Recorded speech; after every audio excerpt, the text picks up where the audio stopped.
Et elles l'ont eu, parce que le patronat, qui n'imaginait pas qu'il serait obligé de donner 25%, il a eu tellement peur devant la montée du mouvement en mai 36 et juin 36, qu'il a lâché tout, y compris les 40 heures et les congés payés. Et je le dis aussi, les 40 heures et les congés payés, pour mémoire, ils n'étaient pas dans le programme du Front populaire, qui s'appelait d'ailleurs en fait Rassemblement populaire, et qui n'avait pas introduit les 40 heures, ni les congés payés. Mais quand il y a eu la grève, elle s'est tellement développée que le patronat a dit oui, 40 heures. Et c'était aux accords matinaux du 8 et 9 juin. Et ils ont cru que ça allait arrêter la grève. Mais le 10-11 juin, elle s'est étendue partout, notamment dans votre région, dans le Nord, puisque ça avait démarré à Breguet, au Havre, à la Técoère, à Toulouse, dans l'Aisne, et puis dans toute la région parisienne, notamment la métallurgie, etc. Et ça s'est étendu totalement. Alors, ils ont lâché les congés payés le 11 juin, qui n'étaient pas dans les accords matinaux du 8 ou 9 juin. C'est intéressant à voir comment un rapport de force peut permettre d'évoluer, de faire d'un seul coup voir à des employeurs que ce qu'ils ne pouvaient pas faire hier, ils le font d'un seul coup. Hein? Bon. Et je dis ça parce que quand on nous dit à Ségolène et tout ça, mais vous ne pouvez pas financer, etc. Bon, en plus c'est Sarkozy qui dit ça, qui a explosé son propre financement en plein vol, je vous signale. Son parti l'a corrigé, a cassé à la mi-février, mais la presse en a très peu parlé. Hein. C'était, voilà, donc lequel a enchaîné. Puis Le Monde a timidement mis l'UMP corrige la copie de Sarkozy. Normalement, ça aurait dû faire un scandale, il s'effondre, il n'a rien calculé, voilà. Non, pas du tout, ils l'ont couvert gentiment, et pourtant, tout s'effondrait dans son projet. On peut donc augmenter les salaires, on peut redistribuer les richesses, mais en plus, l'augmentation des salaires, je ne connais pas de meilleure façon de redistribuer les richesses. Parce que souvent, vous avez, je ne sais pas quoi, des primes pour l'emploi, des trucs machins, des machins. Augmentez donc les salaires. Alors, ils disent non, on ne peut pas, le coût du travail, ça... Mais c'est pas le coût du travail, le travail n'est pas un coût, c'est une richesse. Ce qui coûte cher, c'est le capital. Parce que c'est lui qui contrôle. Ce qu'il faut baisser, c'est le coût du capital et augmenter le coût du travail. Moi, je vous l'explique très simplement comment on valorise le travail, comment on revalorise l'effort de ceux qui produisent dans ce pays, comment on fait que les millions de gens qui produisent les richesses, ils soient enfin récompensés pour ce qu'ils font, au lieu que ça soit détourné justement par le capital. C'est simple. Beaucoup plus simple que ce qu'on dit. Alors, ça veut dire, si on fait ça, le capital va s'en aller.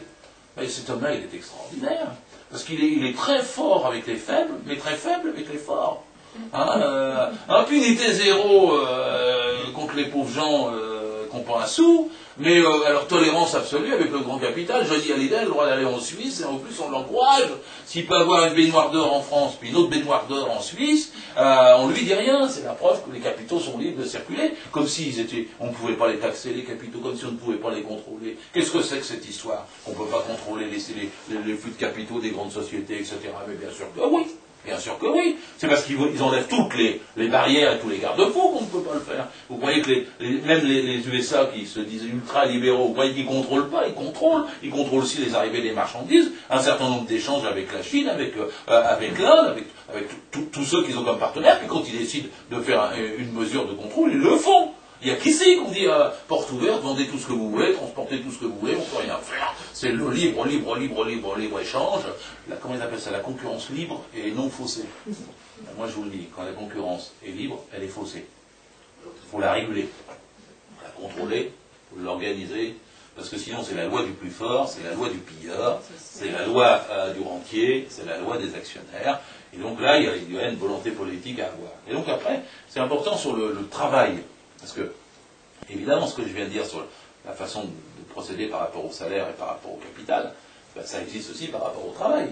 Parce que le partage du travail qu'ils ont imposé est un partage brutal et féroce, qui exclut les uns qui sont sans travail, qui force les autres à travailler peu, c'est le sous-travail, temps partiel, et qui force ceux qui ont un boulot à surtravailler, c'est un surtravail, avec des heures supplémentaires à tirer l'arigot.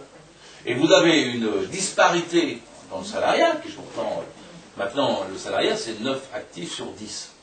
Je dis ça pour ceux qui aiment un peu l'histoire et les comparaisons, parce que, vous savez, en 1945, il y a 60 ans, les salariés, c'était 1 sur 2.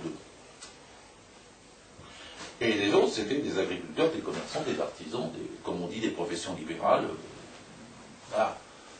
Ils étaient 1 sur 2. Et ils ne voulaient d'ailleurs pas s'affilier aux caisses de protection sociale du salarié, ils disaient c'est pas assez fiable. Mais en 60 ans, qu'est-ce qui s'est passé? c'est le salariat qui a gagné. Maintenant, c'est 9 sur 10. Et c'est pour ça qu'ils veulent toucher au Code du travail. Quand vous touchez une virgule du Code du travail, vous changez le sort de 90% de la population active. Et comme les jeunes, c'est les salariés en formation, les chômeurs, c'est les salariés temporairement privés d'emploi, c'est ça la vraie définition, et les retraités, ce sont des anciens salariés qui vivent au jour le jour avec le travail de ceux qui travaillent, des salariés. En fait, le salariat structure la vie sociale. C'est notre force à nous autres socialistes. Nous appuyons sur le salariat. Et quand les gens ne comprennent pas qu'il y a deux camps, la gauche et la droite, il y a un camp, c'est celui du salariat, et il y a un camp, c'est celui des actionnaires, des rentiers, qui possèdent. Voilà, ça n'a pas changé hein, depuis Jaurès. Et citons-le abondamment, parce qu'on ne va pas se laisser citer par les autres. Hein. Ça n'a pas changé depuis Jaurès. Et entre ces deux camps, je le redis, il n'y a pas de centre.